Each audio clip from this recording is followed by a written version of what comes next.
Ruben Broekhuis' directorial feature film debut, Exhibit 8, hits on demand on April 25th. But thanks to the awesome people over at Gravitas Ventures, I got to check out this Dutch found footage movie early. But is it worth your time? Absolutely. So stick around and find out why.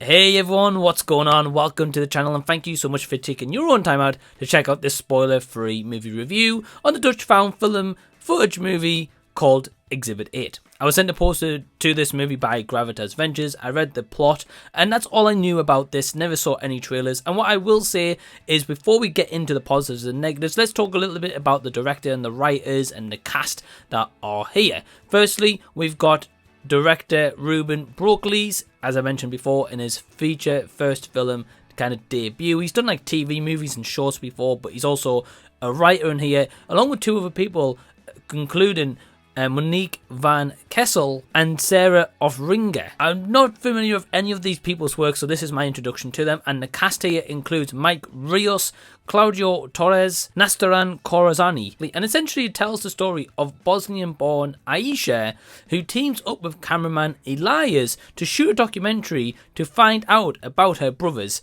disappearance. And that's all I'm going to tell you guys, because I read a little bit further into the synopsis I was sent, and it kind of did spoil the movie a little bit. But with all that out the way, what did I think of this movie? Well guys, I'm going to be honest with you, I like found footage movies. Certain ones I can't really get away with, especially if there's like too much shaky cam and stuff. But I will say with this one, however, I really enjoyed this movie. Yeah, I really found that this was a really good time, and I found myself thinking, wow, I've never really seen this kind of presented before in a found footage, and I like kind of the different direction that it took, because there's a reason why this is a found footage movie. What I will say overall is the positives. Firstly is all around performances are really good here, especially from Claudio Torres, who plays Elias the cameraman, and Nastaran Corazani, as I mentioned before, as Aisha. Both of them give really good performances, and both of them are likable characters that you can get invested in, and you're intrigued into the story and the way that it's going to play out,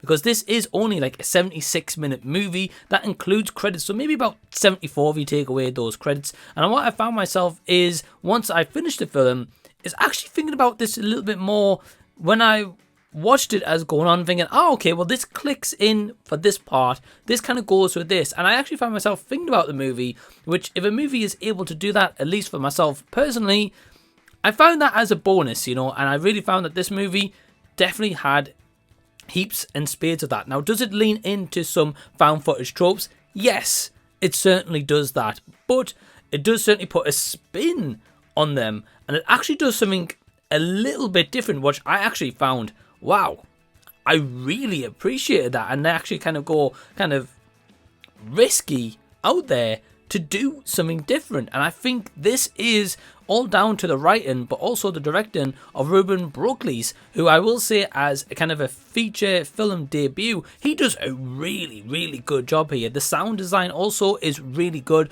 The music here is very subtly used in the scenes, whether it's to add tension, whether it's a moment of relief, or maybe it is a moment with our two characters just talking some dialogue. The music used throughout definitely just epitomizes those scenes, and I really found that this was really an effective movie. It didn't outstay its runtime, and throughout the full duration, I was intrigued as to what was going to happen next. Is there parts of this that is predictable? Yeah, absolutely, and I think that is maybe one little bit of negatives that I have with the movie, going into that negative, so to say, is I would have liked something a little bit different in terms of like the predictability part to an extent, but as I mentioned, it does have a twist that kind of takes away from that.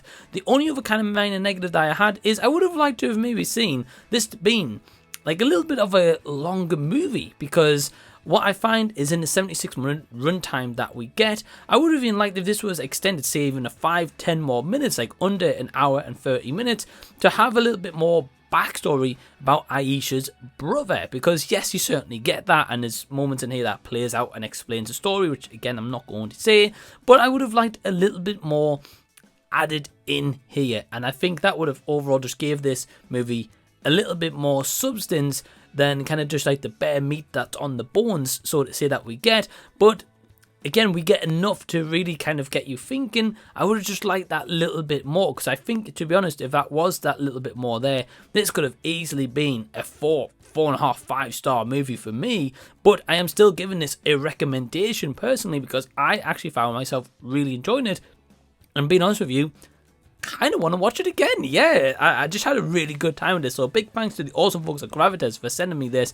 And my overall score for Exhibit 8 is a 3.5 out of 5 stars. So have you seen this movie? Have you even heard of Exhibit 8? Leave any and all comments down below if you have or you haven't, or you may want to check out this movie, so we can continue the discussion down there. I'll give the video a big thumbs up and also subscribe to the channel by clicking that red button down below so I can see you again on a future video. I've also launched merch, so you can actually get a hold of some Did You See That official merch by clicking the link down below in the description box. But over on my Patreon, memberships start from £2 per month. You can also request for me to watch movies and review them here onto the channel. Plus, it includes so many more perks. So definitely click that link down below, guys, in the description box to join Patreon today. And I also want to give a big thank you to all my awesome supporters over on Patreon who help really support my channel. And they also have YouTube channels as well, so their names will be down below in the description box. Please go subscribe to them and go show them some love.